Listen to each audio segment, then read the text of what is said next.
So good morning everybody, and today I will be giving a tutorial on chapter 6 of the book Nanobrain, the making of an artificial brain made of a time crystal.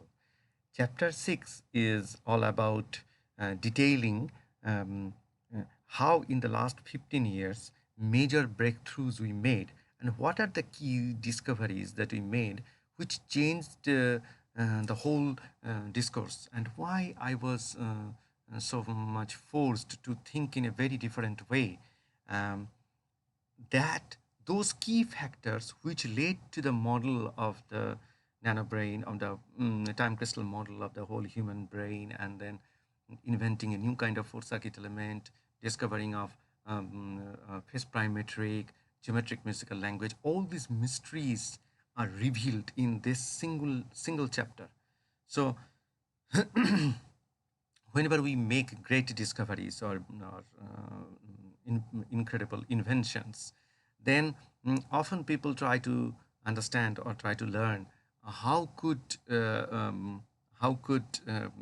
one be able to fathom deep inside the scientific principles which have given a trade to the other discoveries. So this chapter, I will go panel by panel, and mostly I will focus on what were the key discoveries and how do we come to learn about it.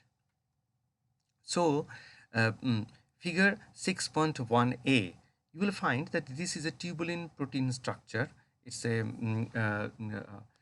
secondary structures of the tubulin protein you can see. And if you closely look into the secondary structures of the tubulin protein, you will find that one of the great thing about this particular protein is that this protein has got, say, alpha helices, but their turns are not so random. If you count, you will find tubulin protein uses rings or the alpha helices with number of rings 1, 2, 3, 4, 5, 6. Okay, and then with these rings it combines. For an example, ring 3, ring 4, ring 4, 3. It's just like a periodic clock like vibration generator. And uh, and um, and since alpha helix is like a spring, it can oscillate like this. With an arrow on the top of figure 1a, you can see that I have pointed a very particular region. That region is very key.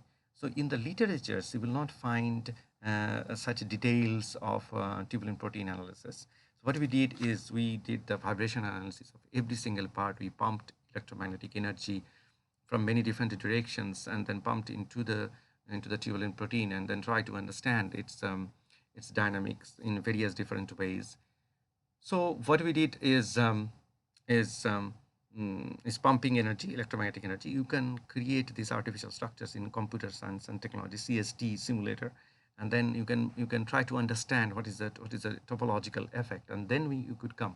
And then we did scanning tunneling microscope studies where you take the quantum tunneling images of the protein and different local clusters. If you pump electromagnetic energy with an antenna, then how different local clusters would change its conformation.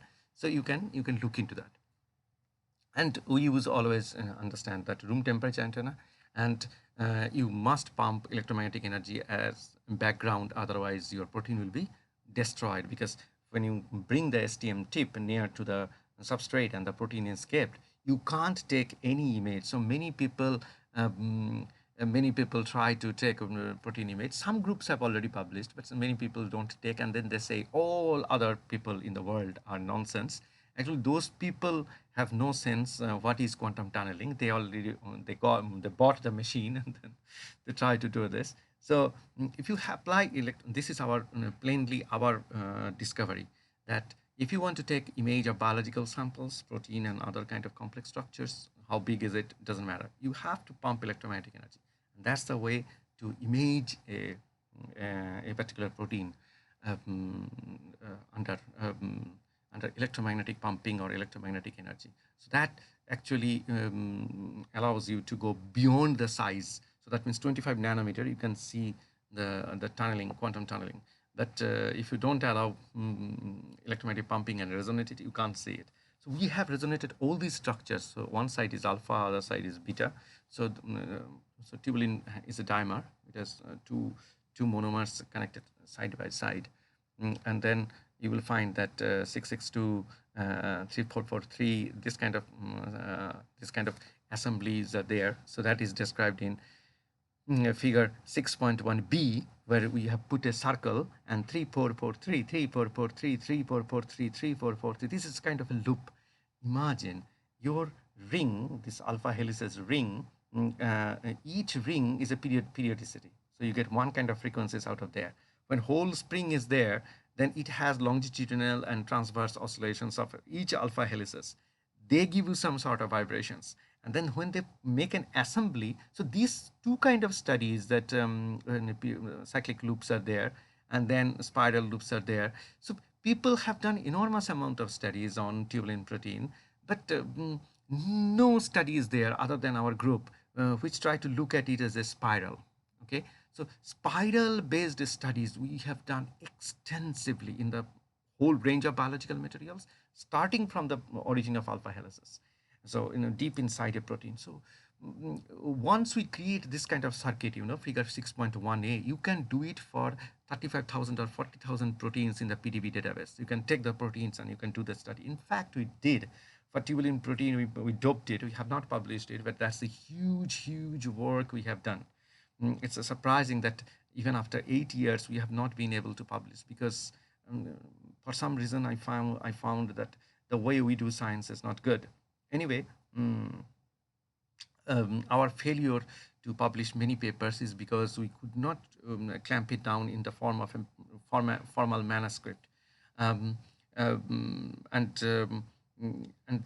can see now in figure 6.1b the report 5542662. So you can get a feelings that there are many, the circuits are also forming a loop kind of situation. So whenever there is a loop kind of situation, when energy passes through, it gets automatically quantized. When automatically quantization, then a periodic oscillations, new kind of frequencies are born in the system for the resonance. Okay, so that's the key. So then we come to figure 6.1c. It is very important. Can you see some teardrop-like curve? This teardrop-like structure is very important. What happens is when a protein is a single polymer chain, right? It folds into secondary structures because of the sequences of functional groups. Energy minimized structure is a spiral. Now what happens is when these spiral secondary structures come together and form the cluster of the protein, then it looks like a teardrop. It try to form like a teardrop like structures, just like gravity water droplet, which is a circular or a spherical, falls similar fashion. Then you come to figure 6.1d. Here, p pi equal to L pi, p gamma is equal to L pi. It's a beautiful topological constraint that all the proteins follow. Still, we couldn't publish this. The reason is that we didn't get sufficient time to write. But when you look at different kind of vibrations of tubulin protein, you will find that p gamma is equal to L pi in the hyperspace in the hyperspace geometric algebra. You will find this in the mathematical papers, but you will not find it in proteins. So if you analyze the protein dynamics, then you will see the existence of this hyperspace mathematics. So this particular feature that point-like oscillations transform to line-like oscillations, and then total number of dynamic centers are related to total number of static points. It's just like geometric musical language. And actually, when we were studying the tubulin protein, then we found the existence of silent points and very dynamic points, and it was following the hyperspace geometric algebra. That is how we got the idea that we have to invent geometric musical language, or GML, to understand the system. So that how we took this idea and we implemented it into the phase prime metric or pattern of primes that we have explained in the figure E and 6.1E and 6.1F. basically we were looking at the FFT spectrum, then we found that peaks are shifting. That's the first row. And then when we saw that a group of frequencies were there, and after some time it changes to another group of frequencies. So that means is we need a new language. That's how we came to the idea of time crystal. So you remember that we invented or discovered a time crystal structure, universal time crystal structure, nested sphere, connected phase connected spheres in the protein independently. That time I didn't know the time crystal work, large volume of time crystal work from 60s to 2000. Of course, the time crystal concept of Wilczek was there in 2012 proposal, but that we have a lot of question about that particular proposal. First of all, it ignores the 30 years old research, but copies the same concept. It molds in a different language and then claim as if it is new. Whether he did it or journalists did it, I don't know. But someone is responsible for that crime. But at the same time, I would like to say that if you go to the third row, then you will find that a lot of silent points and then exciting points are actually running in a periodic loop. And then we also found nesting of loops. So that's how the geometric musical language was born. So it came purely from experimental point of view. We never invented GML on the fine morning, just like apple fall on Newton's hand, and then Newton discovered gravity, and he never look at Kepler's derivations, which which is shocking, and never like that. We were measuring this, and figure 6.1a exactly describes how we did it. And and what was our purpose. So figure 6.1f is actually when you have many this nested resonance peaks or frequency peaks, and they are interacting with each other, then we found that if we take a set of primes and combine them, then we can assess very well different variations of resonance frequencies. Otherwise, it looks like a random oscillations. So the resonance frequency change as a function of time in any proteins when we are doing it with quantum tunneling measurement in the presence of electromagnetic wave resonance frequencies. That time we found that they are shifting in a very particular way, and if we want to explain it, best way to do it is to create that primes are there and primes are arranging in a very different way. That is called ordered factor. So ordered factor analysis actually gave us the solution of how the resonance frequencies of microtubule was changing, and then tubulin protein was changing, and then that actually gave us the idea of His prime metric. We got so excited in 2013, 2014 that we stopped other publications and we moved towards inventing and understanding more and more geometric musical language, its potential, and how could these two particular tools which we discovered in the microtubule actually holds the promise to understand human cognition and consciousness. So basically, if this is the language, that same language will be spoken by a neuron and then others. So in 2015, 16, 17, 16, we started publishing on neurons. And the reason is that we went to higher level and we found that whether this particular feature in figure 6.1e and 6.1f, does it repeat everywhere? So let's see how 6.1e and 6.1 F unfolds in different systems. Figure 6.2a is actually 3443, 6556. If you put them together and then if you law energy landscape, then you reach the phase prime metric diagram. And figure 6.2d is actually, if you see it, if you see the loop, how the periodic oscillations are occurring, which you read by spectrum analyzer, then how you get universal time crystal. So universal time crystal we got independently. Then we found that time crystal, this is a phase diagram, and then you get time loop of times. Then we found that its closest relative is time crystal, and have done such a great research for 30 years. Hundreds and hundreds of scientists and researchers worked. Why this field got lost, I don't know, but I think that this book is a sincere, very, very sincere attempt to give honor to those hundreds and thousands of scientists who have contributed for more than 30 years in the research of time crystal. And but Winfrey's research, or that entire movement of time crystal, 30 years long time crystal movement, and then Frank Wilczek's great contribution to bring that debate or discussion back into limelight.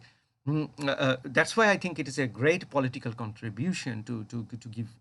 But at the same time, negative also, that he didn't properly honor those work. But both Wilczek's work and then Winfrey's work, we have compared it in chapter 2. So those two work, they say only one time loop, one singularity point, and then they go. So that actually is very, very primitive, and that does not allow you to self-assemble the time crystal, bring them together, and build an architecture of phase or architecture of time that you can use to build machines, and you can invent many new technologies that you cannot even fathom. So this book is about developing those technology. My research has always been building those technologies by understanding more and more into how did this happen.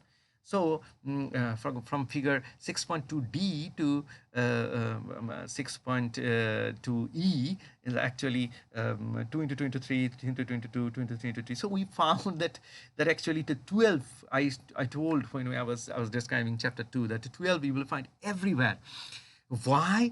Because 12 is the first integer where you find nesting, 2 into 2 into 3, 2 into 3 into 2, 3 into 2 into 2. But again, 18 you can get, no, 2 into 3 into 3, 30, 2 into 3 into 5. But 2 into 3 into 5 is very good. We love it. Because 2 into 2, 2 into 2, if you rearrange, you don't get anything. But 2 into 3 into 5, 3 into 5, 2 into 3, 3 into 2.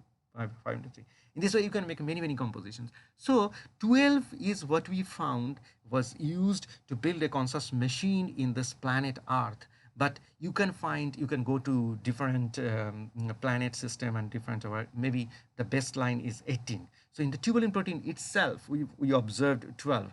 And we found 12 everywhere in the brain, 12 layers, one inside another. And that's why we came with the dodecanion algebra in chapter 4. So dodecanion algebra we came because of the figure 1D and then all these cases where 12 was repeatedly we were seeing this time and again, and that was kind of a great observation. And so we come to now figure 6.3, and in 6.3 is a microtubule, and then tubulin protein is there, and then its oscillations we measured.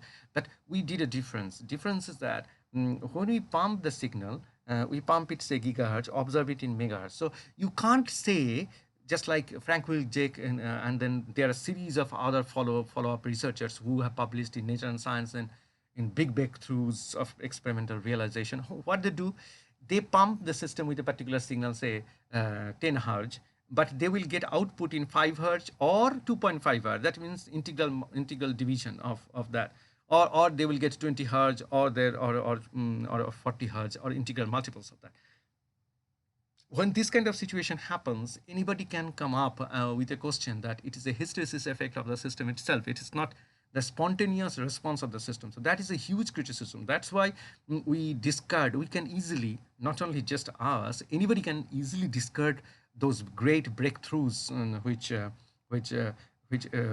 Arthur Winfrey followed, and many others followed in the time crystal research for 30 years, from 1970s to 2000, and those who followed after 2012 to this time. So this particular situation is very, very unique. So what we did is in gigahertz we pump and megahertz. So you can't say 10,000 times it reduce and you get completely different kind of scenario, different kind of phenomenon. And there actually the system naturally expresses the spherical regions, and that we have plotted it here in this figure 6.3C and 6.3D, how we got the real result and how we created those kind of oscillations. And that is again summarized in figure 6.4a-b, and that each and every clock that we get, periodic oscillations, spherical oscillations like this. So we consider this one is another host. Suppose a frequency peak is here in the frequency spectrum, and then it moves and goes there. And then what happens is that it comes back and forth in this region. So you take it from here to here, a period group of oscillations which are changing among themselves as part of another bigger cycle, and these are guest, and that big one is the host. So this way we try to find out phase relationships, like fix 6.4a, we try to find phase relationship, and then we group them together. And then figure 6.4b, now it is published in figure, fractal and fractional this year. So you will find that a triplet of triplet group is there in the neuron firing. And then that's a beautiful thing, because when we are looking at the frequencies that neuron membrane can modulate, then we found a triplet of triplet relationship of the frequencies that it favors. Figure 6.4c is just to extend that to the whole brain, and then we'll find the resonance chain. So resonance chain discovery was not an accident. What we found is we went for tubulin, microtubule, and then neuron level, and then we found that self-similar triplet or triplet symmetry. So we published it in 2020. Can you imagine this? We wanted to be so sure about a particular research. We discovered resonance chain in 2013, 2014, but we submitted it for publication 2020, because we know that the concept of resonance chain, or the nested group of frequencies, is an absolute truth. I mean, nobody can disprove it. I mean, I will die after some years of contributing, but thousands of scientists will come, and they will never be able to topple it out.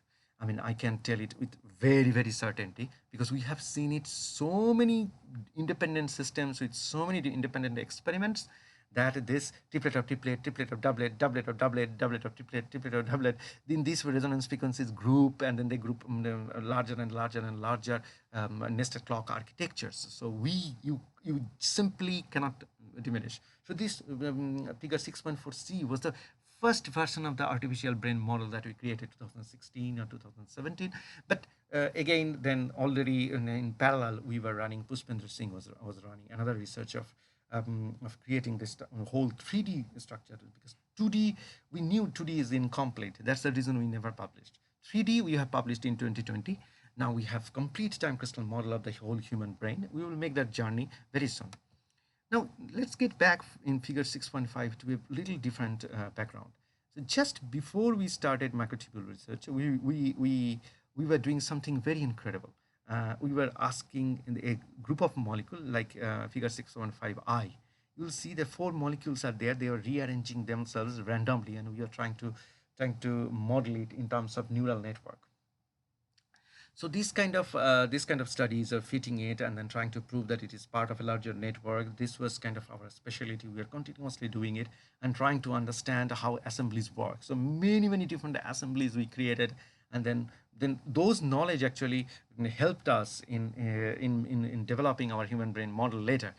The most interesting result was in 2010 Nature. Figure 6.5 is actually that Nature work, where you can figure 6.6b, you can find bilayer of molecules, and then different atomic orbitals, how do they couple and how do they interact, and then on the surface we allow some pattern to grow. Figure 6.6 GHIJ are my very favorite presentation, where you update a grid.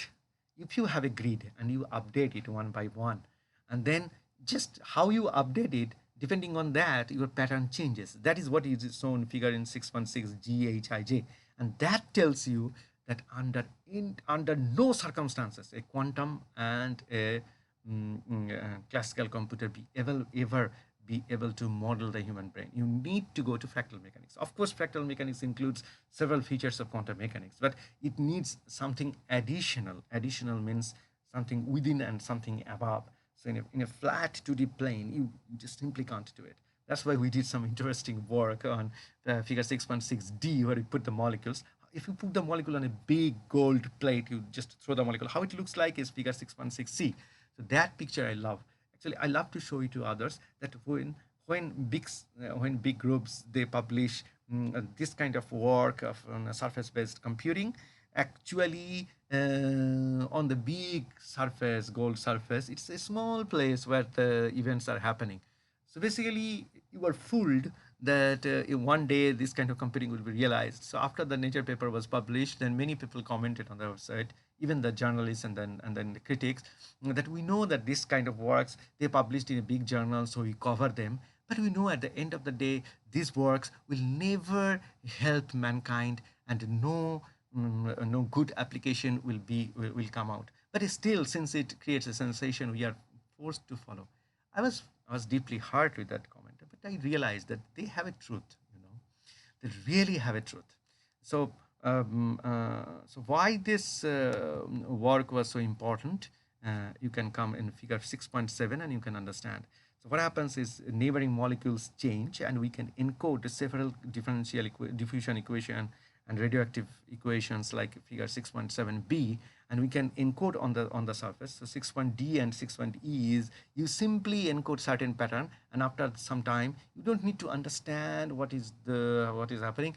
You can simply see that a set of pattern is diffusing all over the surface, and then if you model it, you will find that 200-year-old diffusion equation is being solved. And then when you go to this radioactive equation and you try to solve it, and then you find that you start with two interacting system, because this one would explode, and then it explodes and collapses into a higher critical state, that is the cancer state. That's a red color ball that you are seeing after a certain time. So irrespective of what is the speed of computing, doesn't matter. So this particular paper gave us the realization that the speed of computing doesn't matter, because you can use the fractal time scale, because this particular work 6.7h actually was a game changer for us. I mean, I realized from this particular result that if this is the truth, if this happens, then definitely because there are four states: green, blue, yellow, and red. And then we didn't process it in the green level. We went to the highest level red, and then we brought it together. So we had multiple different options which are operating in a different time domain. Different rate of reactions over there when it was taking electrons, and then it was going to a different redox state. And then when it collapses to a particular state, the computation is done much faster than normally expected. So sorry. So one thing we learned, that we need nested clock architectures, but with molecules it is impossible. You can go to certain levels. You need a supramolecular system with massive architectures. So in that sense, figure 6.8a is very interesting. So if you have 16 molecules all around, and as I told in chapter 5, when when I was describing the figures, I told that I will explain in this particular chapter 6 that if 16 molecules are in a line, then if you pump here, you get one solution out, or 4 solution out. But if it is in a ring, then you find 4 to the power 16 molecules, and then billions of solutions. So here is a truth table in 6.8b, and then how the density of states are changing for different states. And actually these are figure 6.8c is a Nanobrain, and then molecular machines are there, so it is working as a brain. So Nanobrain title of the book actually have come from the figure 6.8c, and that is the idea. So it is inspired by 1966 movie where scientists enter into a submarine. Submarine is shrinked into a point, and it's sent to the blood to do some operation of brain hemorrhage and blood blockage, and then they removes it, and then they come out, and it's a huge adventure movie. And figure 6.8d we never got the time to publish. Actually, if you rotate different positions, you will find that you can create a whole new branch of computing within this system. And if some readers are listening to this video, when at which year I don't know, but if you get time, you can get back to building this kind of system, and figure 6.8D you may publish, because there are many work I would not be able to publish in my lifetime. That's why the book is written, because after this book there will be 10 more books where I will expand each chapter differently, each 10 discoveries very differently and very large domain. Even those I will not be able to complete in my lifetime. So I want to make a journey of journeys in my life. That's the motto of my life. So 6.9D, 6.9 D is a fundamental. So 6.9A is neuron. So you put coaxial probes, coaxial atomic probe inside the neuron, and we go on studying different kind of features of the neuron. And 6.9D actually shows that oscillation time of membrane, oscillation time of actin, microtubule, and then the different complexes are actually very different. And then figure 6.9B and C actually shows that when you see the nerve spikes much before there is a membrane spike, and multiple different membrane spikes are there, which happens which happens much before. So there are many different events with coaxial probe you can read, and you can actually artificially control in 619E and F. You can artificially control the by electromagnetic pumping. You can switch off the neuron nerve spike, or you can activate it without the action potential to be born in the soma.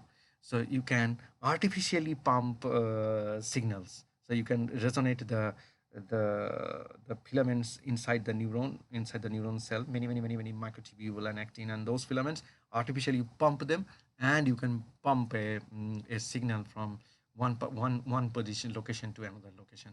So so the experiment that Hodgkin Huxley did to win the Nobel Prize, Nobel Prize, that if you melt the filaments below, only the membrane can communicate firing.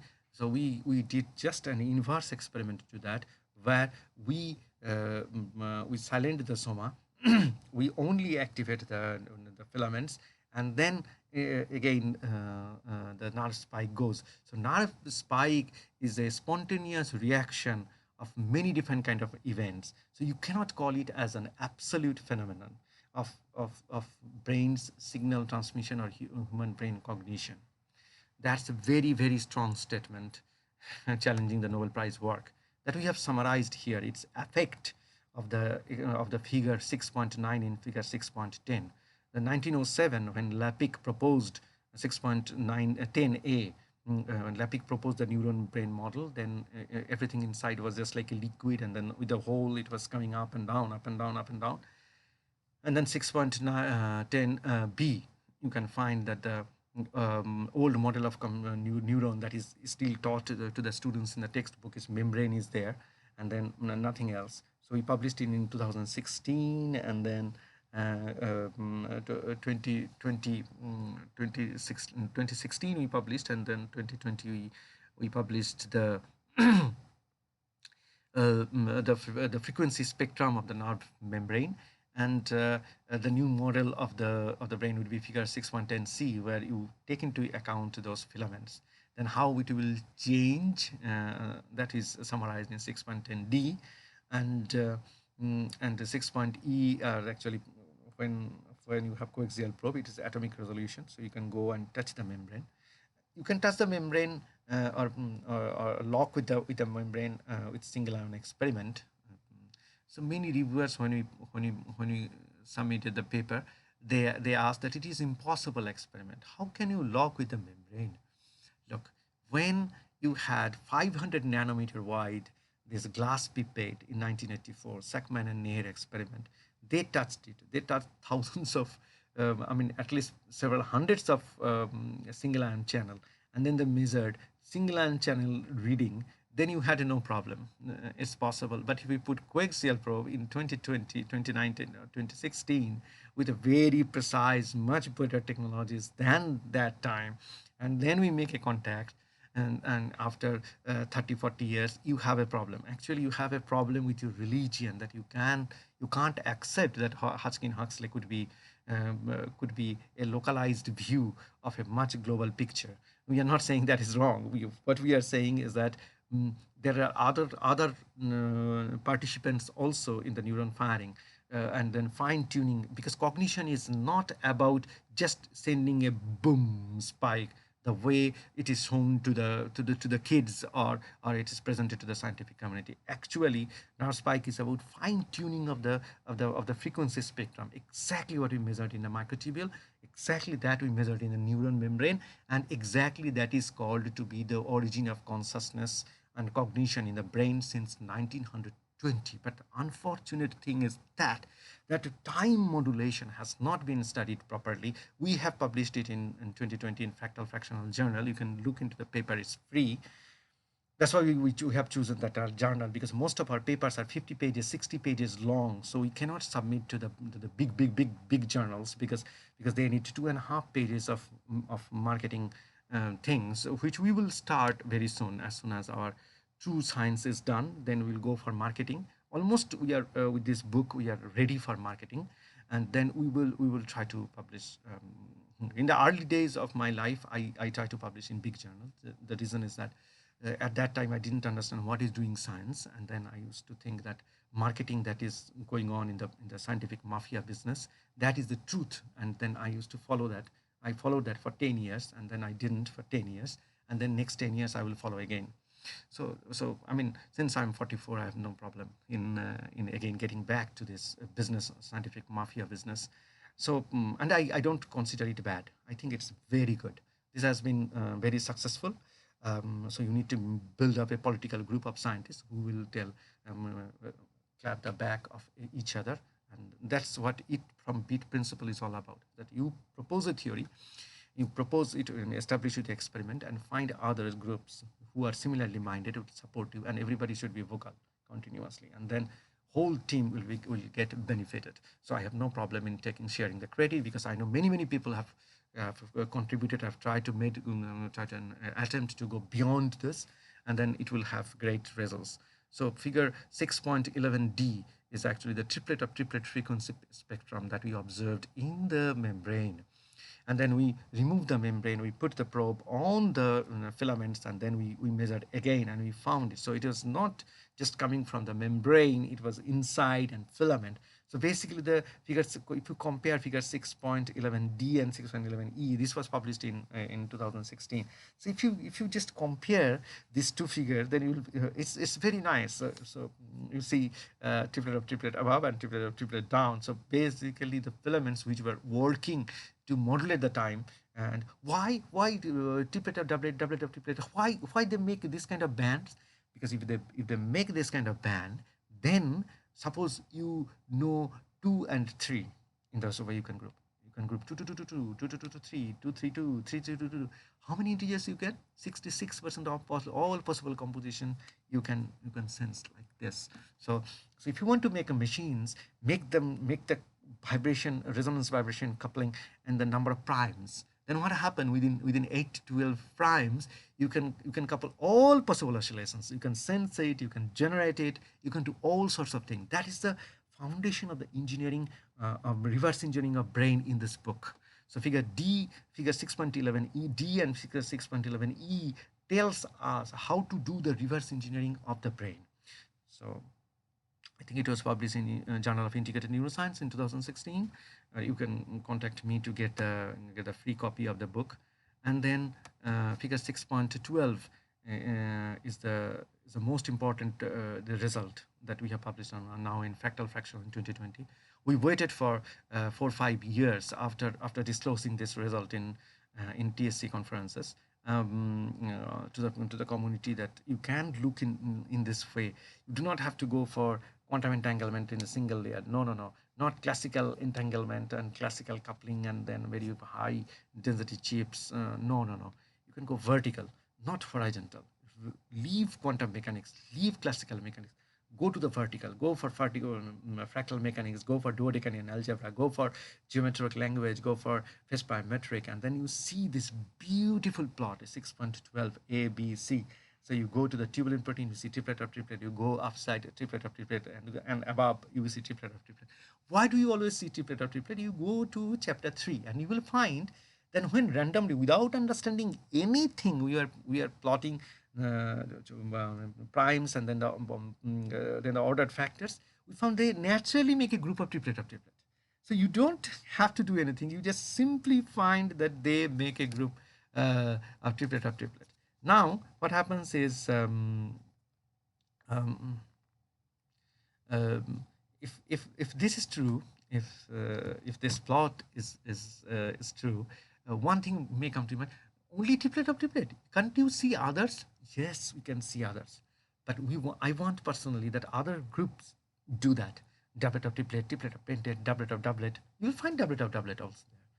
But triplet of triplet is easiest to find. That's why we found it and reported. But others are difficult to do it. You need a much more complex noise removing thing. I don't want to spend the whole of my life in perfecting that. Otherwise, I could have found all of them. But I have just done, you can see that in every field, related field, to understand, to reverse engineer artificial brain, we have taken small part of it, done the work, and then moved to some other part, just to give a whole picture in this book or in my entire life of contribution of science, that this could be another way of looking into the thing. But as soon as you finish and the whole tutorial, you will understand that whole contribution that I have made is just a single pin in the whole structure. And many years after my death, people would able to figure out the whole thing. Then we go to figure 6.13. 13, what happens is you take different channels, signals out from the neuron, and then you find out how those clocks and networks are actually related. And how do you extract the time crystal structures of different kind of resonance oscillations. So different channels are there, and then different time domain, the oscillations, resonance peaks are there. So basically, at a different interval of time and a different time domain, actually you get resonance frequencies vertically. So figure 6.13a, you have to go to vertically. One line is one frequency spectrum. So different channels, you continuously come and give it a 3D plot, from where it's very easy to extract the universal time crystal for neuron. And that is actually summarized, universal time crystal that we got is summarized in figure 6.14, where we have analyzed it. We have not explained much more in details here in this tutorial. The reason is simple, that this actually is the beginning of next chapter, chapter 7, where we will describe each and every single component of the brain. We will take and we will create universal time crystal. Like the universal time crystal means there is a host clock, and then there is a guest clocks, and then guest clock and guest clock, guest clock. And what is singularity?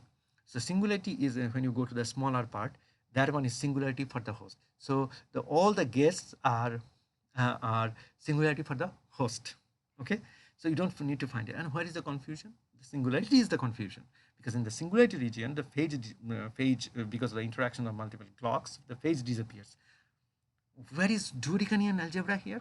In this figure 6.14, if you look at it, you will find in somewhere, you will find 4 clocks, 5 clocks, and 7 clocks and other. So how does that 4 clocks come? So different systems above the guest clocks, they interact in their world, and then they affect the clock below, all the clocks simultaneously. So that is actually calculated by dodecanion algebra. And what is the phase prime? My phase prime metric. My phase prime metric is when you have this group of clocks in particular set of a host, you get particular group.